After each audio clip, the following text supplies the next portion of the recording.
Isso. Muito bem. Estamos começando aqui ao vivo pelo Lex, né, para mais uma palestra. Franci Carmen, boa noite. Veja como é que está o som, como é que está a imagem, por gentileza. Está tudo certinho. Vivero, boa noite, Franci Carmen. Quero te agradecer pelo convite. Diógenes, boa noite. Esses momentos preliminares para a gente conversando com as pessoas que vão entrando, agradecendo pelo momento, pela oportunidade. Está ótimo, né? Muito bem, Franci Carmen, muito bem. Pilates, Vivero e Pilates, Fitness. Psicóloga é o Pedro Fonseca, boa noite, Pedro. Muito bom estar aqui com vocês. Eu espero, Pedro, que essa nossa fala de hoje te ajude bastante, tá? Na compreensão dos transtornos mentais. Eu fico muito feliz quando eu tenho a oportunidade de conversar com psicólogos, porque são informações importantíssimas que, infelizmente, muitos psicólogos não têm acesso. Maria, Shirley, Amorim, Somelo Almeida, tudo bem? Moniquita Ribeiro, boa noite, Mônica. Muito bem, muito bom ter vocês aqui. Então nós vamos nos preparando para a gente conversar hoje sobre transtornos mentais sob um novo prisma. Essa palestra ela está baseada no livro da doutora Norma Oliveira. Eu trouxe uma série de livros que eu vou pedir permissão para apresentar para vocês terem ideia, né, do roteiro da nossa fala. É esse livro, para quem é psicólogo, para quem é psiquiatra, principalmente, eu recomendo, tá, que vocês procurem conhecer. Esse é o livro base, né, da nossa fala da noite de hoje, baseado nele que a gente está fazendo o nosso tema. Mas também nós temos um outro roteiro, que é esse livro aqui, Contribuições de Joana de Ângeles para a Análise dos Transtornos Mentais, tá? Certo? Esses dois livros aqui é só para a gente ter com ele como introdução. Tem outros. Então essa conversa inicial é só para a gente dar um tempo. Priscila Feijó, boa noite, Priscila.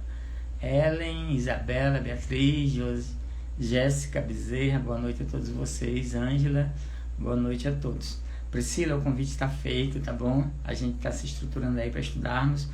Eu espero que na palestra de hoje você dê um clique ainda maior nesse sentido de compreender a proposta do nosso grupo de estudo, ok?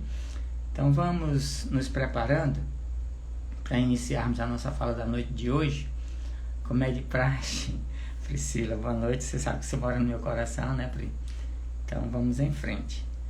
Então vamos agradecendo, né, a Deus por este momento, por esta oportunidade. Agradecer aos benfeitores espirituais, aos mentores espirituais do Lex, aos mentores de todos os trabalhadores, dirigentes desta casa, como sempre repito, que nos acolhe tão bem, que tanto serviço tem prestado à comunidade. Que Jesus possa iluminá-los todos nessa proposta de edificação do reino de Deus no coração de cada um de nós. Que a gente possa, na noite de hoje, passar esses conhecimentos da forma mais simples, mais coerente possível. Que minhas palavras possam vir recheada do amor do Cristo, a fim de que ela toque os corações e os cérebros, as emoções, os sentimentos e os pensamentos de todos aqueles que nos assistem nesse momento ou que posteriormente irão nos assistir. Rogamos as bênçãos de Deus Pai Todo-Poderoso sobre nós, para que nós possamos, ao término dessa fala, estarmos ainda mais conscientes do nosso papel aqui nesse planeta. Que Jesus nos inspire, assim seja. Muito bem. Boa noite a todos, né? Priscila, perfeito, né, Priscila? Treinador Anthony, muito bem. Gregory, Drica Isa. Então, pessoal, vamos lá começar a nossa fala. É assim, primeiro a gente vai falar um pouquinho sobre transtornos mentais sob um novo prisma. Esse tema, transtornos mentais sob um novo prisma, como eu falei na introdução, enquanto ia dando tempo para algumas pessoas entrarem, é exatamente baseado no livro da doutora Norma Oliveira.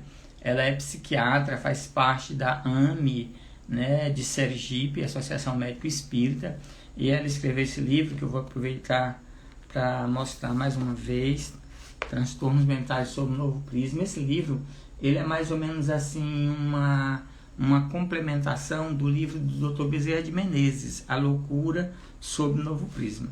E também esse livro que foi editado pelo pessoal da AME Brasil, que são contribuições de Joana de Ângeles para a análise dos transtornos mentais. É um livro que nós estudamos, a gente está concluindo, ele tem 26 capítulos, a gente está concluindo esse livro no grupo de estudo da AME Piauí, que a gente faz aos sábados, né, semanalmente. Então, o que é que a gente vai falar hoje, basicamente? Primeiro, que seria transtorno mental. Na verdade, assim, quando se fala de transtorno mental, esse é um diagnóstico que é dado por psiquiatras. Baseado em quê? Baseado no CID-10, né, que é lançado pela a ONU, não, pela Organização Mundial de Saúde, OMS, e pelo DSM-5, que é a 5ª edição do Manual de Diagnóstico de Doenças e Transtornos Mentais, por aí. Então, o CID-10 é lançado pela Organização Mundial de Saúde, a OMS, e o DSM-5 é lançado pela Associação de Psiquiatria Americana. Então, o que acontece? Quando o indivíduo tem uma série de transtornos, Igor, boa noite, Bernardo, e a todos, irmãos. Então, quando o indivíduo tem uma série de comportamentos, de sentimentos e pensamentos inadequados, a gente sabe que sim, que o nosso comportamento vai depender muito dos nossos pensamentos, vai depender muito dos nossos sentimentos. Se esses pensamentos, emoções, sentimentos, eles são um pouquinho desajustados, consequentemente, esse desajuste, ele vai, digamos assim, interferir no nosso comportamento. E esses comportamentos, muitas das vezes, vão gerando alguns sintomas, ou são já alguns sintomas, e vai gerando também alguns transtornos. Quando esses comportamentos, esses sentimentos, essas emoções começam a causar determinados transtornos, principalmente nos relacionamentos interpessoais, na nossa profissão, por aí sim, o que é que vai acontecer? Normalmente a gente procura um profissional. Quem é o profissional que normalmente nós procuramos? O psiquiatra. Então, o psiquiatra, baseado no CID-10, baseado também no DSM-5, ele vai tendo uma conversa com a gente, e nessa conversa ele vai relacionando alguns sintomas que a gente vai apresentando. Baseado nesses sintomas, é como se fosse, vou usar de uma forma bem comparativa, é como se tivesse algumas caixinhas que a gente vai pondo os sintomas naquelas caixinhas. Aí o indivíduo tem 5 sintomas de 15, de 14 sintomas. Então, esse aqui você se encaixa no transtorno de personalidade borderline, por exemplo.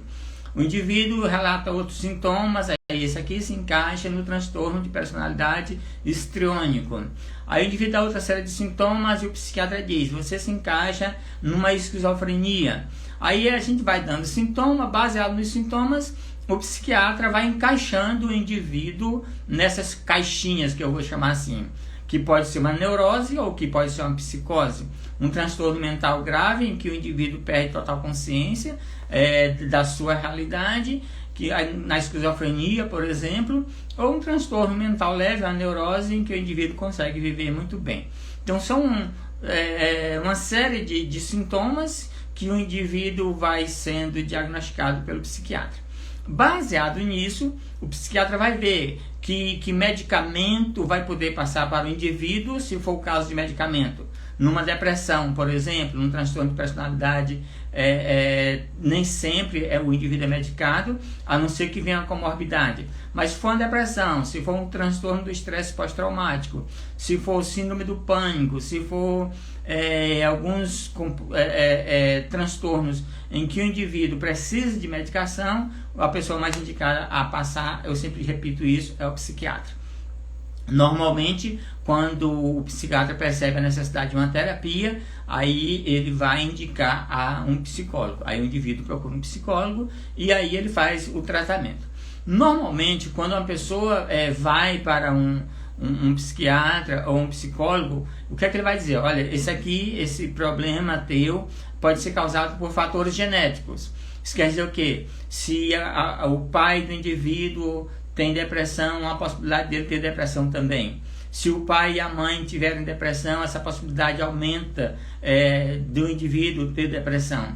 Então, é muito comum o indivíduo que tem algum transtorno mental ou algum transtorno de personalidade, um pai, um parente, um ancestral dele também ter. Aí, isso aqui é ocasionado por fatores genéticos, uma herança genética, digamos assim. Outros fatores poderiam ser fatores ambientais, por exemplo. Dependendo do ambiente em que o indivíduo vive, se é um ambiente estressor, um pai alcoólatra, uma mãe ditadora, um pai ausente, uma mãe permissiva, um ambiente em que esse indivíduo vive, onde ele está ali interagindo com adultos desequilibrados, aí esses fatores estressantes ou estressores poderão também levar o indivíduo a ter alguns transtornos mentais.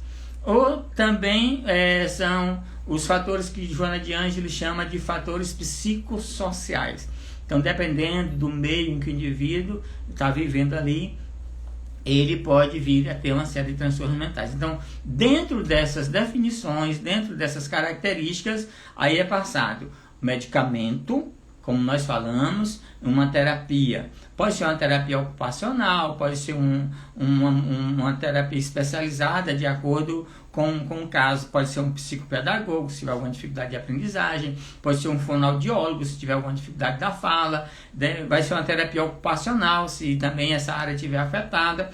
Então, ele é encaminhado para esses especialistas. E o ideal é que se procure o mais breve possível, a partir do momento em que a gente vai percebendo que o indivíduo está manifestando esses comportamentos estranhos. Normalmente, esses diagnósticos eles não são dados ainda quando o indivíduo é criança ou adolescente, porque a gente costuma dizer o seguinte: a personalidade ela ainda está sendo moldada. Tanto o cérebro como a personalidade do indivíduo ainda é plástico, digamos assim, não está bem estruturado. Então, a gente pode correr um risco de diagnosticar uma criança com transtorno de personalidade quando aquela personalidade dele ali pode, digamos assim, aos poucos ir se adequando. É normal existir os transtornos mentais na infância, na adolescência, mas a gente é muito cauteloso em dar um diagnóstico quando o indivíduo ainda, digamos assim, é criança ou adolescente. Mas de criança, os pais já começam a ficar atentos com relação a esses sinais, a fim de que possa tomar as providências adequadas. Imaginemos que a criança tem um TDAH, transtorno de hiperatividade, déficit de atenção. A criança pode ter o transtorno opositor desafiador. Então, diante desses transtornos aí, é bom que a gente comece a perceber alguns sinais e tomar as providências adequadas. É importante que isso seja feito. Mas existem alguns transtornos que não tem muito a ver com a genética, não tem muito a ver com o ambiente, não tem muito a ver com os fatores psicossociais, e é exatamente em cima disso que nós vamos trabalhar na noite de hoje.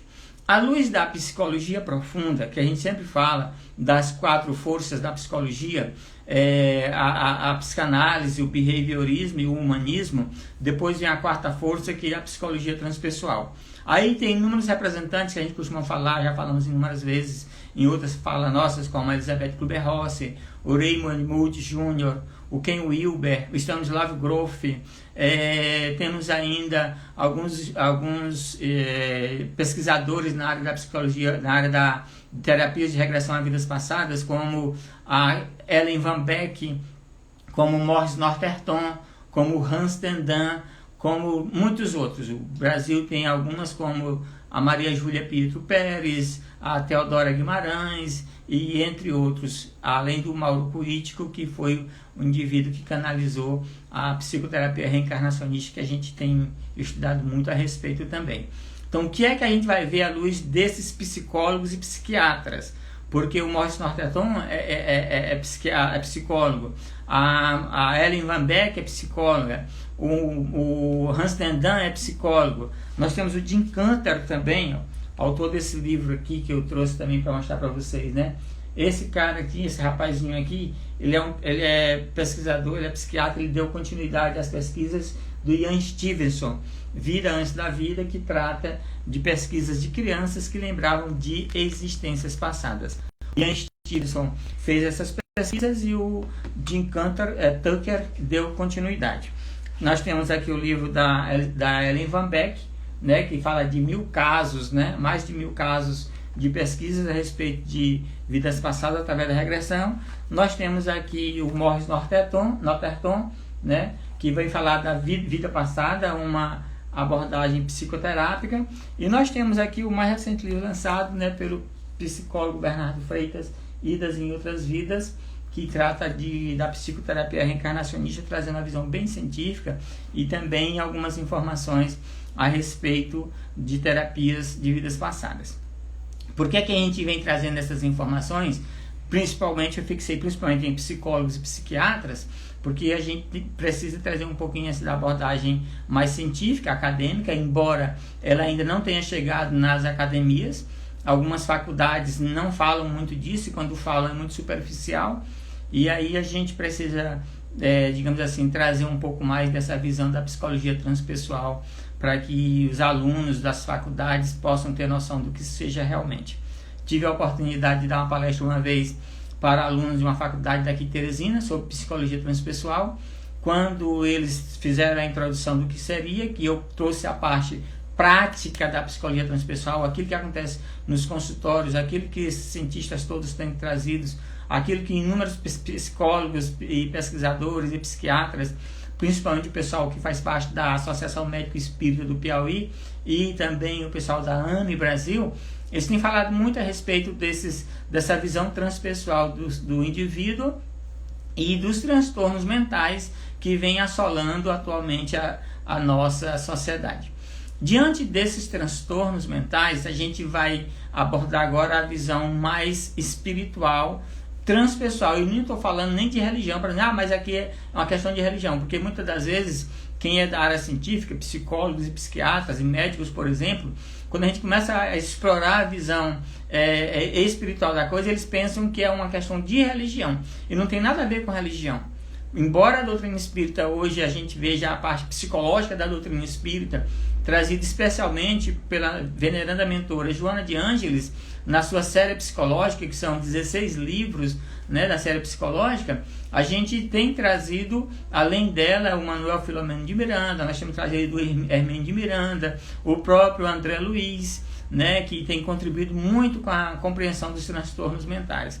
Mas a gente precisa dar uma olhadinha no aspecto psicológico, científico mesmo, no aspecto psiquiátrico, na parte da ciência mais organicista, com essa visão transpessoal, e também na visão espiritual, na visão da doutrina espírita, tendo como Kardec um dos grandes introdutores dessa nova psicologia.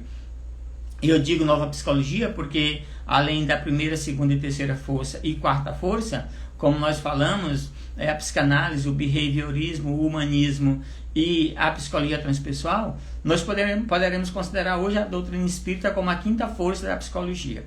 E é importante que a gente frise isso, por quê? Porque quando a gente vê o termo, a definição psicologia, eu gosto muito de falar a respeito disso, exatamente por quê? Porque quando a gente vê esse termo psicologia, psi, mente, alma, espírito, logia, estudo, então psicologia como estudo da alma, o estudo da mente, o estudo do espírito, nas academias a gente vê isso como o estudo do comportamento humano, por exemplo. Só que o termo psicologia é o estudo da alma, então a doutrina espírita e a psicologia transpessoal, elas vão trazendo para nós o estudo da alma propriamente dita. A alma como espírito encarnado, a alma como espírito desencarnado, que tem toda uma história. Então a doutrina espírita vem falando para nós o quê? Que nós somos um espírito, que temos atualmente um corpo físico e um ser intermediário que seria o perispírito. E a gente sabe que no decorrer de nossas múltiplas encarnações e mais encarnações, a gente vai vivenciando experiências, vai participando de inúmeros eventos, como por exemplo de guerra, seja como soldados, seja como seres civis, morrendo, matando, violentando, invadindo, sendo invadido, roubando, fazendo uma série de atrocidades e sofrendo atrocidades, a gente vai impregnando em nós essas múltiplas experiências no nosso perispírito. O que vai caracterizar, por exemplo, um neurótico é uma fixação no trauma, por exemplo. Quando a gente estuda Freud nas fases do desenvolvimento infantil, quando a gente vai falar das primeiras fases, dessa primeira fase do desenvolvimento infantil, que é a fase oral, quando Freud diz que todo a libido, todo o prazer da criança está na boca, a fase anal, quando toda a libido, todo o prazer da criança está no ânus, a fase fálica, quando toda a libido, todo o prazer da criança estaria no falo, e quando a criança sofre um trauma em uma dessas fases do desenvolvimento da personalidade, o que é que vai acontecer? A criança pode no futuro ter algum transtorno mental. Da mesma forma, quando esse trauma é sofrido em vidas passadas, por conta de delitos praticados, ou delitos, ou violências sofridas, traumas causados ou traumas sofridos, comumente nós fixamos uma energia nesse trauma. Essa energia, ela fica fixada no nosso perispírito ou corpo espiritual. Então, esse perispírito, o próprio Dr. Bezerra de Menezes já vinha dizendo lá atrás, nas suas obras, que ele funcionava como uma chapa fotográfica, como uma chapa onde ficava fixada em imagem, som, e hoje eu costumo comparar como um pendrive, como um HD, onde ficam fixados todas as nossas vivências, que ficam fixadas, além do nosso perispírito, também ficam fixados no fluido cósmico universal. O próprio Dr. Bezerra de Menezes também diz isso, ou seja, fatos que aconteceram durante toda a nossa história estão fixados no fluido cósmico universal. Espíritos especializados nisso podem acessar o fluido cósmico universal e visualizar em imagem, em som, tudo isso. E não é só mais, digamos assim, só espíritos que podem fazer isso. Tem um padre que é autor do livro que ele fala a respeito, Linha Direta com o Além, é o François Bruni. Ele diz uma coisa bem interessante. Ele diz que eles criaram um aparelho que ele chama de cronovisor, e esse aparelho ele é capaz de acessar, digamos assim, os registros históricos que estão no fluido cósmico universal. Então, além dos fenômenos, dos fatos que aconteceram durante a nossa história ficarem fixados no fluido cósmico universal, eles também ficam fixados no nosso perispírito. E ao ser fixado no nosso perispírito, ele vai fazer com que em existências futuras nós possamos, entre aspas, escolher a família onde vamos nascer, escolher a estrutura, o contexto social onde nós vamos nascer, escolher o espermatozoide que vai fecundar aquele óvulo, que vai dar origem ao corpo onde nós vamos habitar naquele determinado período. Os espíritos nos dizem, especialmente Joana de Ângeles e André Luiz, eles nos dizem que no momento da fecundação, em que os espermatozoides fazem aquela corrida na direção do óvulo, existe um espermatozoide ali com todas as características genéticas, energéticas, em afinidade com aquele espírito reencarnante. Então, esse espírito reencarnante é que vai, entre aspas, escolher aquele espermatozoide por uma atração eletromagnética que vai fecundar aquele ovo, que vai dar origem ao futuro embrião, o futuro bebê, o futuro indivíduo, que vai desenvolver possíveis transtornos mentais ou não. Então, o que é que a gente começa a perceber então? Que nossos transtornos mentais, na verdade, eles são uma herança de nossas ações, de nossas atitudes praticadas em existências passadas. Que aí tem muito a ver com aquilo que o Kardec, nosso digníssimo codificador, quando ele fala lá no livro O Evangelho segundo o Espiritismo, quando ele trata das causas anteriores das nossas aflições. Então, muitas das nossas aflições hoje, incluindo aqui os transtornos mentais, incluindo aqui as doenças congênitas, incluindo aqui doenças que possivelmente eclodirão mais tarde em nós, porque nós trazemos uma predisposição no perispírito para a eclosão dessa doença. Então, futuramente essa doença pode eclodir em nós graças a quê? Graças a toda essa carga que a gente carrega no perispírito, que Freud chamou de inconsciente. Então, Freud sabiamente falou que muitos dos nossos comportamentos têm a ver com os conteúdos que estão no nosso inconsciente. Então, nada mais, nada menos, esse inconsciente é aquilo que a gente chama de perispírito. Então, todas as nossas experiências vividas em existências passadas, elas vão sendo arquivadas no nosso perispírito. Então, pensamentos, sentimentos, ações, comportamentos vão determinando o nosso futuro. Então, o que é que a gente começa a perceber? A gente começa a perceber que os transtornos mentais, que a gente pode citar alguns, e o Manuel Filomeno vai trazendo muito isso na sua literatura. Dr. Bezerra de Menezes também. O que é que eles vão dizer para a gente? Vamos pegar, por exemplo, a esquizofrenia. Uma característica muito forte, um dos sintomas bem característicos da esquizofrenia são os delírios e as alucinações. O que seria delírio? Delírio de grandeza, por exemplo. Algumas pessoas acreditam que é Napoleão, outras pessoas acreditam que é Nero, outras pessoas acreditam que é um gladiador, outras pessoas acreditam que é uma personalidade muito importante. E quando eles estão nesse estado de delírio, eles se sentem super poderosos, acreditam que pode comprar tudo, que pode fazer tudo, quer ser o melhor do que todo mundo, etc. Tal. Então, esses delírios, principalmente delírio de grandeza, está relacionado a essas impressões que nós carregamos de existências passadas. Outro sintoma muito presente também na esquizofrenia são as alucinações. A alucinação visual, a gente vê coisas que só a gente vê, as pessoas não veem. Alucinações auditivas, a gente ouve coisas que a gente ouve, somente a gente ouve e as outras pessoas não conseguem ouvir. Alucinações gustativas, a gente sente gosto de coisas que só a gente sente e as outras pessoas não. Alucinações olfativas, que a gente sente cheiro normalmente cheiros pútridos, por exemplo, mau cheiro, maus odores, que o indivíduo sente, mas ninguém mais sente. Muito comum na comida, a pessoa vai comer ali, diz que a comida está com gosto ruim, está com gosto de podre, está com cheiro de podre. Todo mundo cheira a comida, todo mundo experimenta a comida, mas só aquela pessoa está dizendo que aquela comida está com mau cheiro ou está com gosto ruim. Então essa aí é uma alucinação gustativa. Alucinação tátil, que o indivíduo sente a impressão de que tem vermes correndo-lhe o corpo, tem animais caminhando sobre o seu corpo, e todo mundo olha e não vê nada, mas na mente dele, ele sente tudo aquilo, ele vê tudo aquilo, ele percebe tudo aquilo. Um indivíduo que vai para um psiquiatra e diz que lá está vendo coisas, que está vendo seres, que está vendo imagens, que está vendo ET, que está vendo monstro, que está vendo bicho, que está vendo aquilo outro, o que é que o psiquiatra vai dizer? O psiquiatra vai dizer que ele é esquizofrênico. Muitas das vezes o indivíduo vai dormindo, quando ele vai adormecendo, ele vê monstros, ele volta apavorado. Ou então, quando ele está acordando, volta dizendo que está sendo perseguido e acorda apavorado. Que são também alucinações hipnagógicas e hipnopômpicas, por exemplo. Então, quando o indivíduo vai para um psiquiatra ou vai para um psicólogo, levando esses sintomas, o que é que ele vai dizer? Vai dizer que ele é um esquizofrênico. Outro transtorno mental muito forte, muito característico, são as famosas fobias.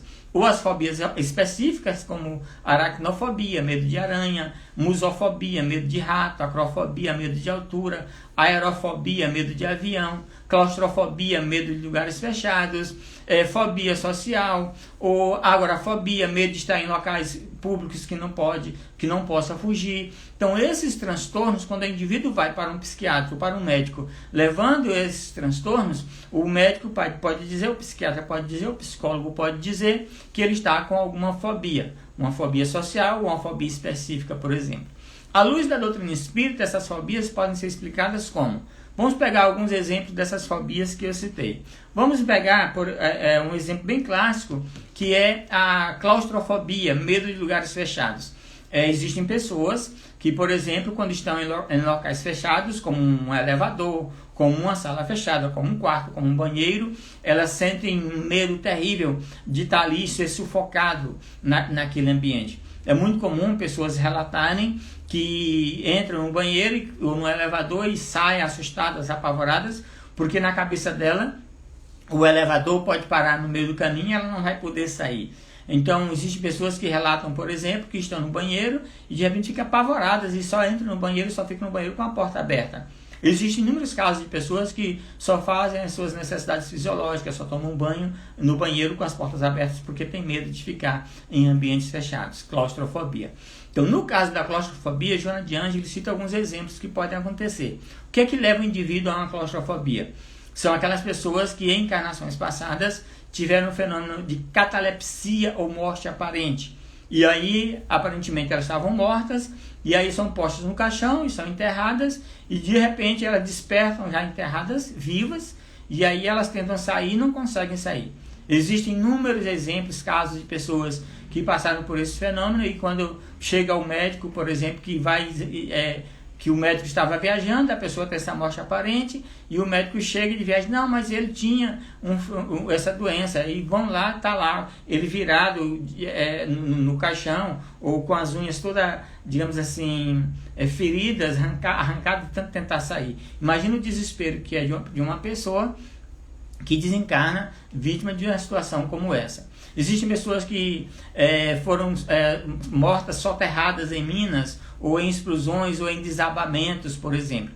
Tem um filme que retrata muito bem um caso que pode deixar o indivíduo com esses inúmeros transtornos. Por exemplo, Até o Último Homem, não sei se vocês tiveram a oportunidade de assistir esse filme. E nesse filme, o que é que acontece? Tem um soldado americano que ele vai salvar os companheiros das guerras. É uma guerra que está acontecendo ali na região do Japão. Então, o que acontece ali? A gente vê vários exemplos que pode trazer o indivíduo a fobias. Por exemplo, fobia de explosão.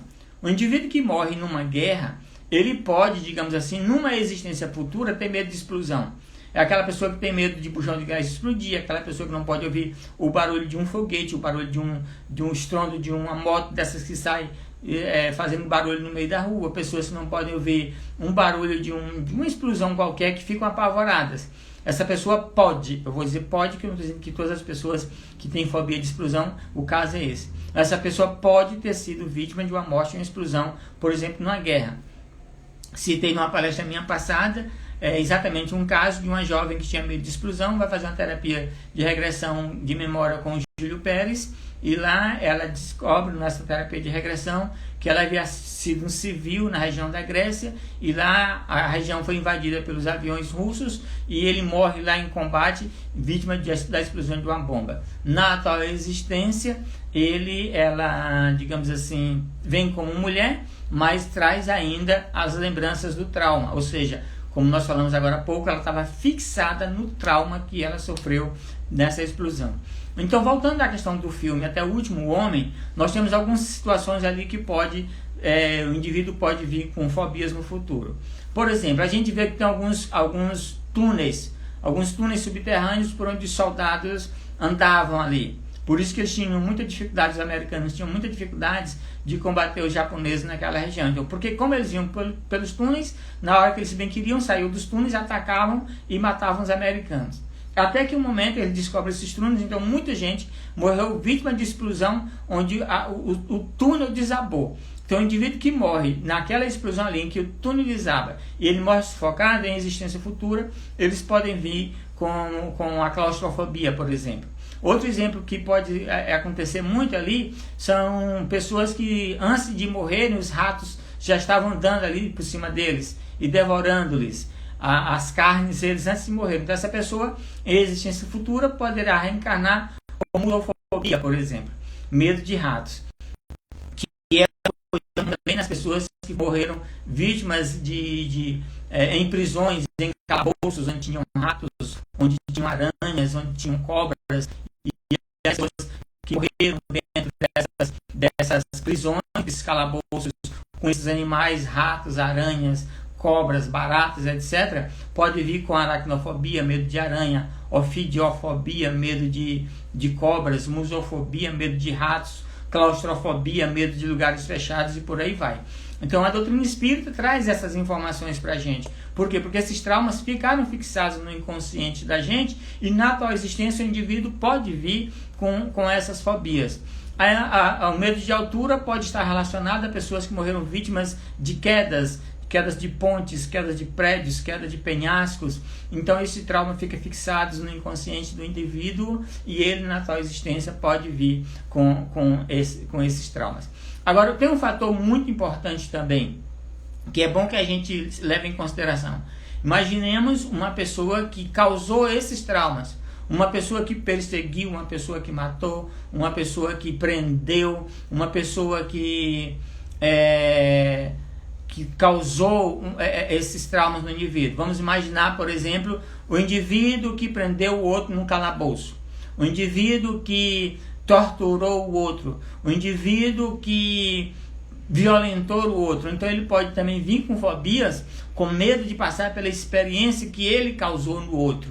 É muito comum, por exemplo, as pessoas que têm transtorno de personalidade paranoica, São aquelas pessoas que têm a paranoia, que acham que todo mundo está querendo persegui-lo, todo mundo está querendo matá-lo, é o chefe, é o irmão, é a mãe, é o marido, é a esposa. Então essas pessoas que têm transtorno de personalidade paranoide, ou elas foram perseguidas e mortas em encarnações passadas, ou elas perseguiram e mataram em encarnações passadas.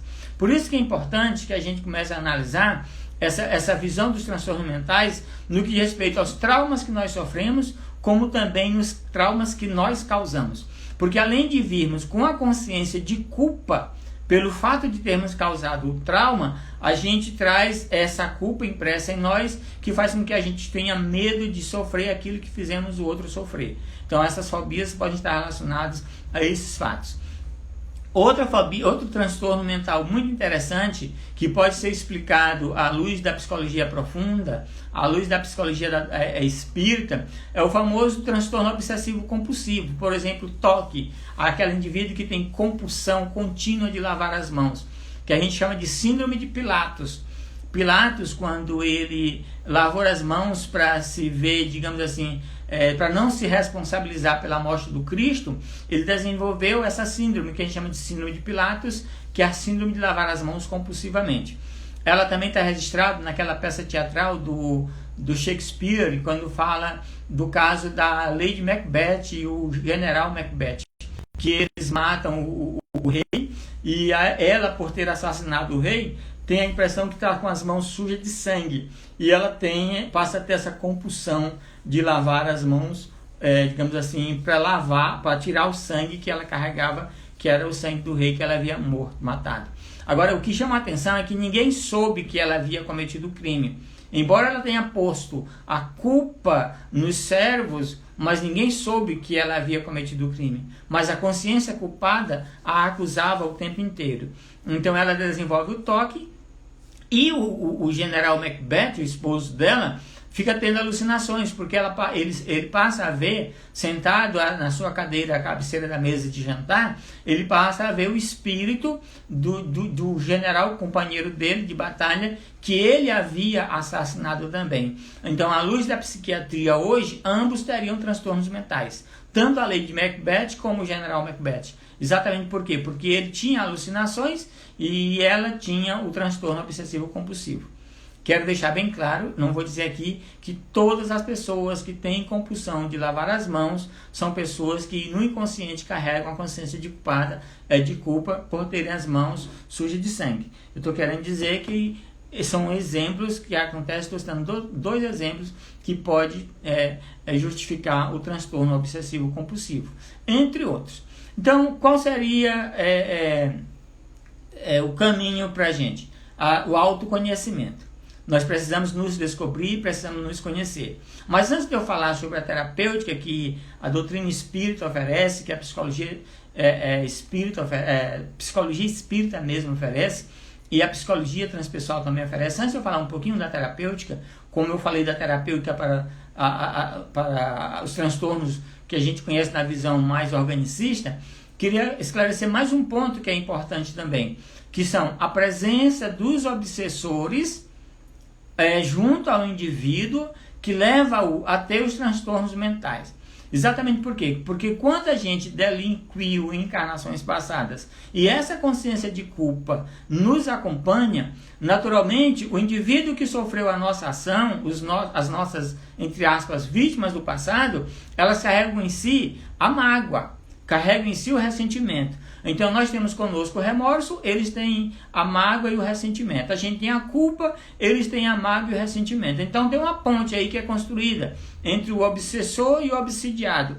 E essa ponte causa os fenômenos que a gente chama na doutrina espírita de obsessão, que o pessoal da Umbanda chama de encosto, que a gente dá outros nomes aí na área da interferência de espíritos ou desafetos nossos que nos acompanham e nos levam a inúmeros transtornos mentais.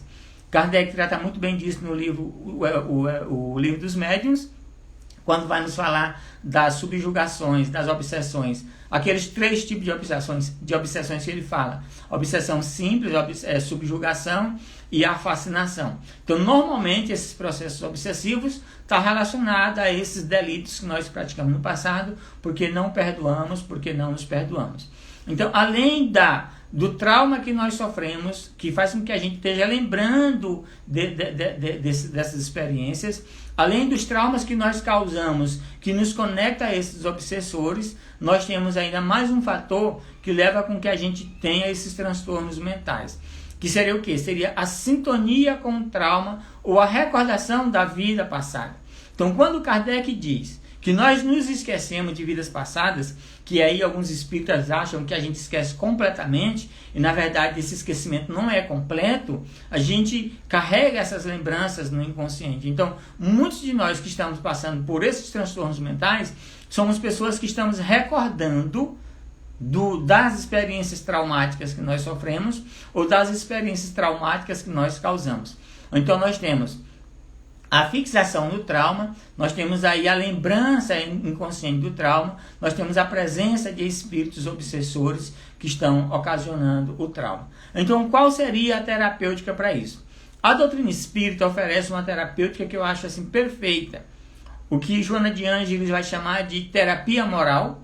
Essa terapia moral, a gente vai adquiri-la graças a quê? Vamos adquirir, fazer essa terapia moral graças às palestras doutrinárias, por exemplo, que nós vamos assistindo. Os vídeos que a gente pode ter acesso hoje pelos meios de comunicação, YouTube, por exemplo. Então, o culto do Evangelho no lar. O estudo sistematizado da doutrina espírita, estudo sistematizado do Evangelho. Então, tem inúmeros recursos que a doutrina espírita vai nos oferecer no que diz respeito à mudança de nossos pensamentos, à mudança dos nossos sentimentos, no caso. Ora, se o meu transtorno de personalidade, se o meu transtorno mental, ele está sendo ocasionado por crenças incorretas, pensamentos incorretos, sentimentos incorretos, comportamentos incorretos, o estudo da doutrina espírita, eu não estou falando da leitura, eu estou falando do estudo. A gente ouve muita gente falar aí que, mas eu estudo a doutrina espírita há 10, 20, 30, 40 anos. Ainda hoje está com os mesmos hábitos do passado. O orgulhoso continua orgulhoso, o arrogante continua arrogante, o egoísta continua egoísta, o que se vitimiza continua se vitimizando. Então nós começamos a entrar na doutrina espírita, mas entramos na doutrina espírita, entramos nos livros, entramos na literatura, etc e tal, mas a gente ainda não permitiu que a doutrina espírita entre em nós. Porque quando a doutrina espírita entra em nós, aí nós começamos a mudar de comportamento. Por que a gente muda de comportamento? Porque a gente muda as crenças, a gente muda os pensamentos, a gente muda os sentimentos, a gente muda o nosso ponto de vista a respeito de várias situações que a gente vivia aqui no planeta, como se fôssemos as vítimas de Deus, por exemplo. Então, o estudo da doutrina espírita faz com que mudemos o pensamento e mudemos também os nossos sentimentos. Consequentemente, a gente muda o nosso comportamento. Quando a gente muda pensamento e sentimento, a gente muda o nosso campo eletromagnético. É uma psicosfera, uma esfera mental que nos envolve, que é produzida pelo que a gente pensa e é produzido pelo que a gente sente. Então, pensamentos e sentimentos elevados criam uma camada, digamos assim, uma psicosfera, uma esfera mental, que vai fazer com que a gente não tenha mais acesso aos nossos irmãozinhos inferiores, ou com que os nossos irmãozinhos inferiores não tenham mais acesso a nós. Então muda pensamento, muda sentimento, muda comportamento, muda campo eletromagnético, que não é de uma hora para outra, é claro. Isso vai acontecendo aos poucos, vai acontecendo devagarinho. Mas além disso, nós temos o quê? Os passes. Qual é a importância dos passes e da água fluidificada? Nós sabemos, e Kardec fala muito bem disso no livro dos médiuns, quando ele trata do laboratório do mundo invisível, e hoje as literaturas complementares, né, que a doutrina espírita nos oferece, vai falando dos recursos que nós encontramos no reino mineral, no reino animal, no reino vegetal, no reino nominal mesmo, onde energias são tiradas desses 4 reinos e são utilizadas em medicamentos já cientificamente comprovados, que foram encontrados em água fluidificada, substâncias químicas que antes não tinha, porque eles pegam água que passam por aquele processo, um processo físico que faz com que a água evapore, e aí pode fazer o quê? Essa água cai lá na outra vasilha, depois vocês podem descobrir o nome desse método, que não me vem na memória agora. Então pega uma água que não tem nenhuma substância química, e aí põe para ser magnetizada, para ser fluidificada, e aí o que acontece? Quando eles vão verificar, tem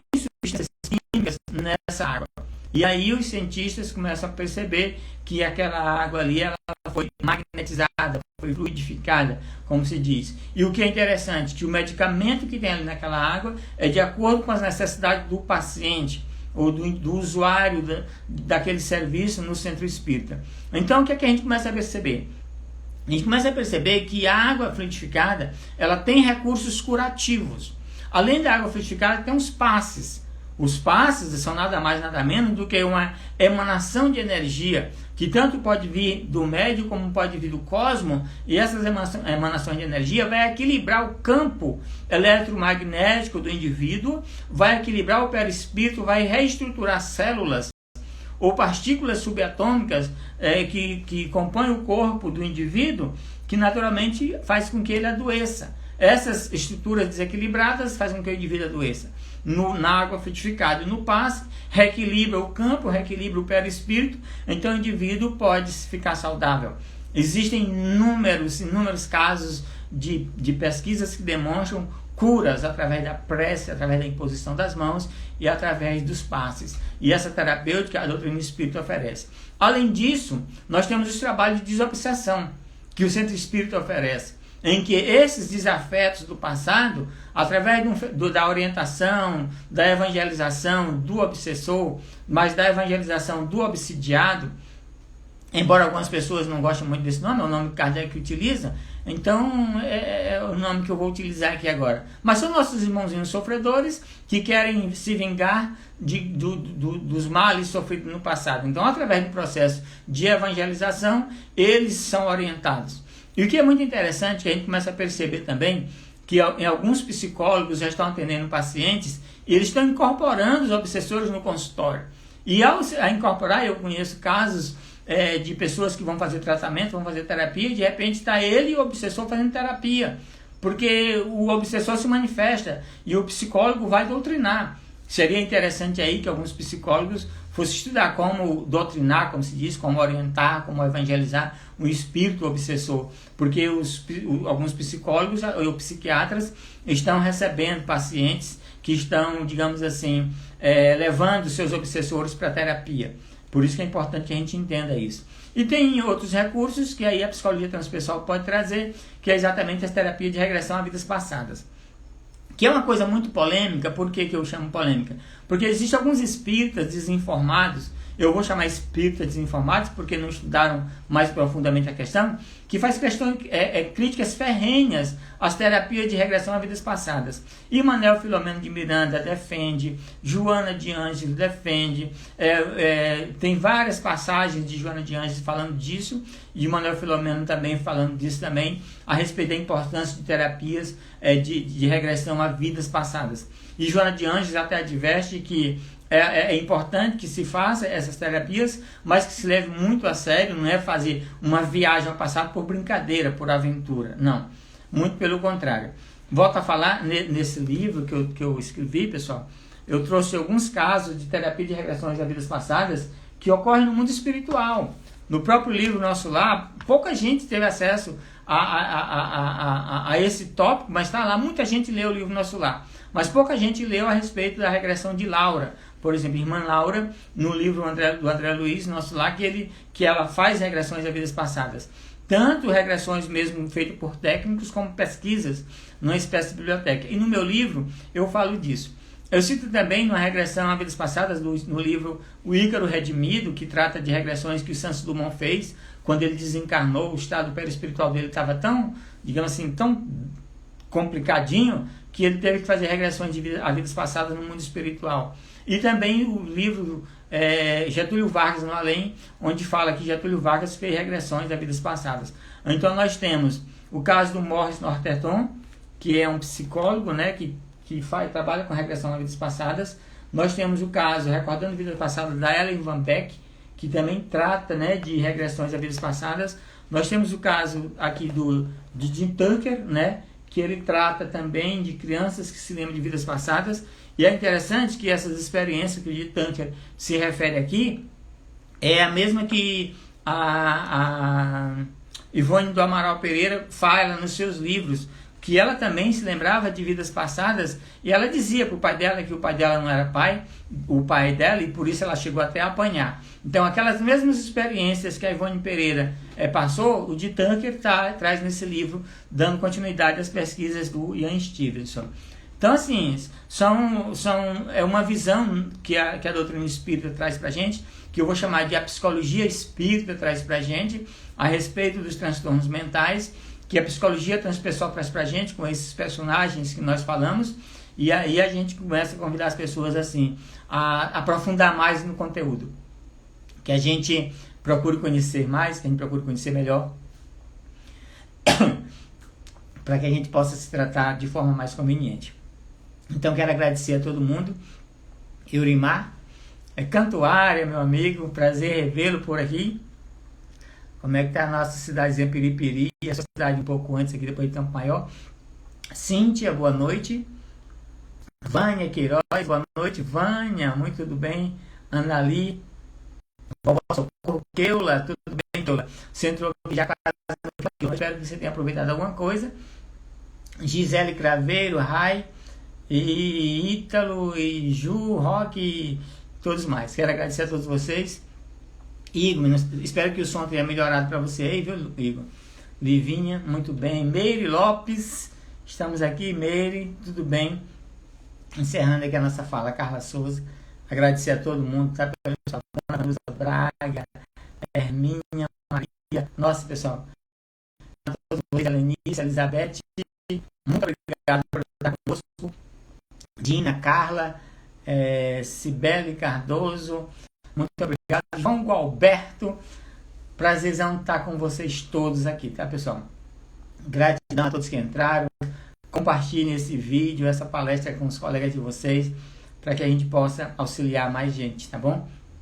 Os transtornos mentais aumentaram consideravelmente, em especial depressão, também transtorno de ansiedade, dependência química e muitos outros.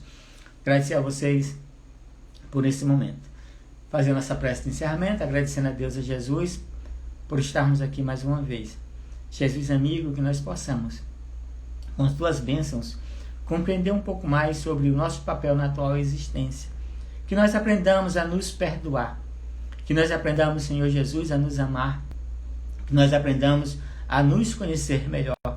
Autoconhecimento, autoamor, auto-perdão, como instrumentos imprescindíveis para a nossa terapia moral, conforme recomenda a nossa veneranda mentora, Joana de Ângeles, no amai o vosso próximo a vós mesmos, conforme diz Jesus, compreendendo que o amor cobre a multidão de pecados, que todo o bem que a gente faz repara o mal que a gente fez, compreendendo que só através do bem é que a gente pode reparar o mal.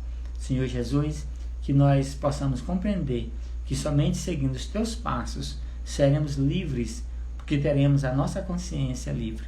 Que a vossa luz seja sempre conosco, hoje e sempre. Graças a Deus. Muito obrigado. Obrigado ao pessoal do Lex, mais uma vez. Franci Carmen, gratidão pelo convite. Qualquer coisa, tá? Pode dar um toque pra gente. Tati Verusca. Obrigado, Tati. Sempre aí acompanhando nossas lives, né? Nossos vídeos. Muito obrigado, Tati. Gratidão a todos vocês. E até a próxima oportunidade, ok? Forte abraço. Que assim seja.